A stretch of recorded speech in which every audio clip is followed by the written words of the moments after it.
Megastar Chiranjeevi గారు వెళ్ళక ఒక క్రికెట్ మ్యాచ్ చూడడానికి వెళ్ళారు. అది ఆషామాషీ క్రికెట్ మ్యాచ్ కాదు. One day international cricket match between India and Pakistan.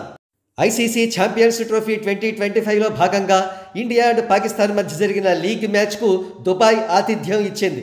ఆ దుబాయ్కి చిరంజీవి వెళ్లారు. వెళ్లడంతో తనది గోల్డెన్ లెగ్ అని నిరూపించుకున్నారు.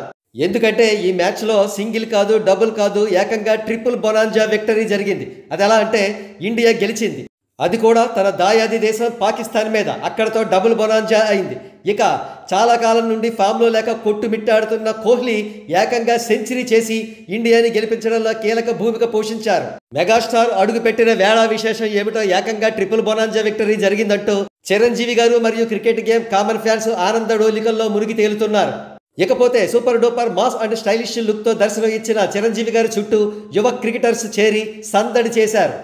ఇకపోతే ఇదే ఊపులో ఇండియా ఛాంపియన్స్ ట్రోఫీ ఫైనల్కి చేరితే ఆ ఫైనల్ మ్యాచ్లో చిరంజీవి గారు కూడా దగ్గరుండి మరీ చూస్తే ఖచ్చితంగా ఇండియా గెలుస్తుందనే ఆశాభావంతో క్రికెట్ అభిమానులు ఉన్నారు.